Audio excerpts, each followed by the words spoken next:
डायन आईने में हाथ डाल के श्रापित कौवे को परछाई लोक से बुला लेती है और यह श्रापित कौवा अपनी काली शक्तियों से विहान के ब्रेसलेट में घुस जाता है। डायन ने काला जादू कर दिया है जिससे कि वह विहान को दावंश बना देगी। विहान गौरी से बातचीत करता है और उसे पता चलता है कि गौरी को उसके सारे ही राज पता चल चुके हैं और इसके बाद विहान गौरी से नजरें तक नहीं मिला पाता है क्योंकि गौरी की माँ भी नाचने वाली है और विहान की माँ भी नाचने वाली ही थी। अर्जुन विहान से कहता है कि भैया मुझे ऐसा लगता है कि भाभी आपको लाइक करने लगी है और इतना सब कुछ होने के बाद भी अगर वो आपके साथ रह रही है तो सिर्फ वो एग्रीमेंट के कारण तो नहीं रह रही है। ये बात मैं भी अच्छे से जानता हूँ, ये बात आप भी अच्छे से जानते हैं, इसीलिए समय जाया मत कीजिए और आपके दावंश होने की सच्चाई भाभी को बता दीजिए। इस और हर्ष सिया के घर में जाता है क्योंकि उसे घर के अंदर सांप दिखता है, लेकिन वह देखता है कि घर के अंदर अचानक से सांप एक इंसान में तब्दील हो गया और सिया भी बहुत ज्यादा घबरा रही थी और घबराहट में ही सिया हर्ष को घर से बाहर निकाल देती है। तो क्या इसका मतलब ये है कि हर्ष को सिया का असली राज पता चल चुका है। इस और डायन ने विहान के ब्रेसलेट में काला जादू कर दिया है जिससे कि विहान की शक्तियां अब पूरी तरीके से डायन के हाथ में आ गई है और डायन अपनी शक्तियों से विहान के थ्रू ही गौरी को मारने की प्लानिंग कर रही है। लेकिन फिर कुछ ऐसा हुआ जो जानकर आप हैरान हो जाओगे। आखिर ऐसा क्या हुआ है? क्या गौरी को अपनी शक्तियां याद आ गई? ये सारी चीज हम जानेंगे आज के एपिसोड में। तो बिना किसी वक्त गवाए चलिए जादू तेरी नजर के लेटेस्ट एपिसोड का रिकैप टेलीविजन से भी पहले शुरू करते हैं। एपिसोड की स्टार्टिंग में हम देखते हैं कि गौरी विहान को कह रही होती है कि परछाई लोक में यहाँ की सारी बातें सुनाई दे रही थी। मैंने वह भी बातें सुन ली जो कि कमरे में आपके साथ परिवार वालों ने करी थी, जो कि बड़ी जीजी ने कहा था कि आपकी माँ एक नाचने वाली है। और विहान को ये बात सुन के 440 वोट का झटका लगता है। वो गौरी से नजर तक नहीं मिला पा रहा होता है क्योंकि विहान जानता है कि कुछ महीनों पहले उसने नाचने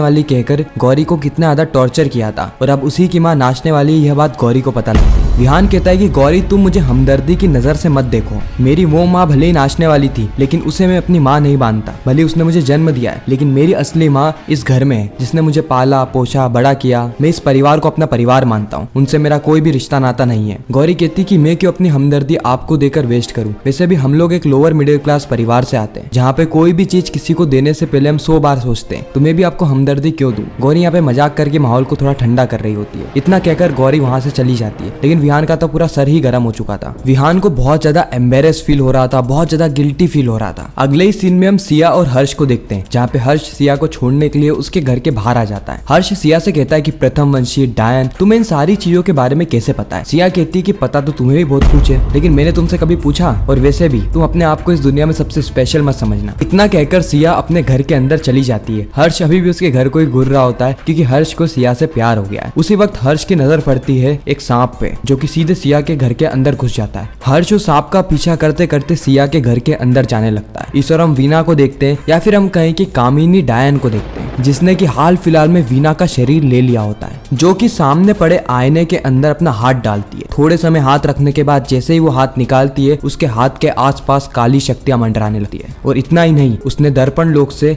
यानी परछाई लोक से एक जादुई काले कौवे को बुलाया होता है। यह वही काली शक्तियों से बना हुआ कौवा है जो कि आगे जाके विहान के लिए बड़ी मुसीबत खड़ी करने वाला है। वीना उस कौवे को आदेश देती है कि वो उसके बेटे विहान के पास जाए और वो कौवा धीरे धीरे करके विहान के पास जाता है और विहान के ब्रेसलेट के अंदर समा जाता है। डायन कहती है कि मैं कब से ही इस रात का इंतजार कर रही, ये है मेरा राजा बेटा विहान, अब ये वही चीजें करेगा जो कि इसकी सगी माँ कहेगी। इस और हर्ष सिया के घर के अंदर घुस चुका होता है और चारों ही तरफ सांप को देखता है लेकिन उसे सांप कहीं पर भी नहीं दिखता। वो सिया को आवाज लगाता है कि सिया तुम कहाँ पर हो। सिया कहती है कि हर्ष तुम घर के अंदर। हर्ष कहता है कि मैंने यहाँ पर सांप को आते हुए देखा इसलिए मैं यहाँ पर देखने आया कि तुम सुरक्षित हो या नहीं। उसी वक्त सिया के पीछे हर्ष को एक सांप की परछाई दिखती है। सिया हर्ष से कहती है कि यहाँ पर कोई सांप वाप नहीं है, तुम जल्दी यहाँ से जाओ। लेकिन हर्ष को अभी भी सिया के पीछे सांप की परछाई दिख रही होती है और जैसे ही हर्ष पीछे मुड़ता है सांप की परछाई गायब हो जाती है और वहाँ पर एक इंसान प्रकट हो जाता है। यह देख के हर्ष चौंक जाता है। हर्ष उससे पूछता है कि तुम कौन हो। उसी वक्त वो आदमी कहता है कि सिया ये कौन है और ये हमारे घर में क्या कर रहा है, इसे जल्द से जल्द घर से बाहर निकालो। सिया कहती है कि हर्ष तुम घर से बाहर चलो जल्दी। हर्ष कहता है पर सिया कहती परवर कुछ भी नहीं हर्ष, तुम मेरे घर के अंदर बिना मेरी परमिशन के कैसे आ गए, तुम अभी के अभी यहाँ से जाओ। और फिर हर्ष वहाँ से चला जाता है लेकिन हर्ष ने उस नाग को तो देख लिया था। फिर सिया कहती है कि भाई सॉरी, अगली बार से ऐसा नहीं होगा। वो आदमी कहता है कि सिया तुम अपनी आदतें सुधार लो, तुम आम इंसान के बीच बहुत ज्यादा जाने लगी हो, यहाँ तक कि आम इंसान भी तुम्हारे घर के बाहर आ जाते हैं। अगली बार से ऐसा हुआ ना तो अच्छा नहीं होगा। जस्ट अगले ही सीन में हम देखते हैं कि गौरी की नींद खुलती है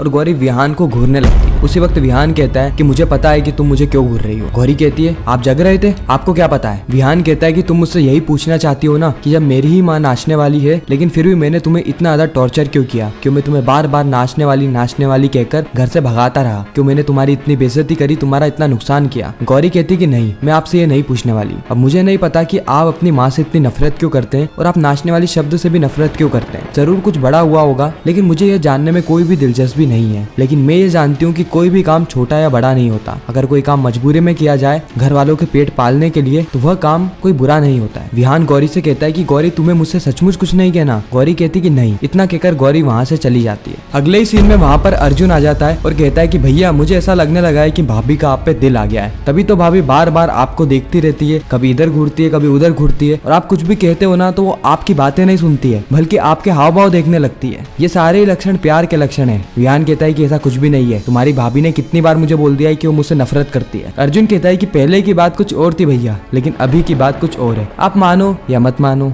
वैसे भी भैया आपके मानने या ना मानने से सच्चाई थोड़ी ना बदल जाएगी। विहान कहता है कि अर्जुन थोड़ा सीरियस बात पे आते हैं। गौरी को यह बात पता चल गई है मैं नाचने वाली का बेटा हूँ। अर्जुन कहता है व्हाट, कुछ कहा नहीं उन्होंने। विहान ने कहा इस बात से तो मैं भी शौक हूँ कि उसने मुझे कुछ भी नहीं कहा, बल्कि मैंने उसको कितना टॉर्चर किया था जब मुझे पता चला था कि वो एक नाचने वाली की लड़की है। अर्जुन कहता है कि भैया मैंने आपको कहा था ना कि भाभी आपसे प्यार करती है और वो बाकी लोगों जैसी नहीं है। क्योंकि आप एक बात सोचो, वो जब इस घर में आई थी तो उन्हें नहीं पता था डायन का साया है, लेकिन जब उन्हें पता चला तो वो घर छोड़ के भागी नहीं, वो परछाई लोक में कैद हो गई थी सिर्फ आपकी वजह से। लेकिन फिर भी वह परछाई लोक से आने के बाद आपको उन्होंने कुछ भी नहीं कहा और घर छोड़ के नहीं गई। और अब उन्हें यह भी पता चल चुका है कि आप एक नाचने वाली के लड़के हैं, लेकिन उसके बाद भी वह घर छोड़ के नहीं गई और ना ही उन्होंने आपसे कुछ कहा। तो भैया मुझे ऐसा लगता है कि आपको उनको सारा सच बता देना चाहिए। अब बारी आपकी है, आप उन्हें बता दो कि आप दावंश राज हो। विहान कहता है कि नहीं नहीं मैं ऐसा नहीं कर सकता। अर्जुन कहता है कि भैया देखो आज नहीं तो कल आपका सच भाभी के सामने आना ही है और जब उनको सच पता चलेगा ना तो उन्हें इस बात का गुस्सा नहीं आएगा कि आप दावंश राज हैं, बल्कि उन्हें इस बात का गुस्सा आएगा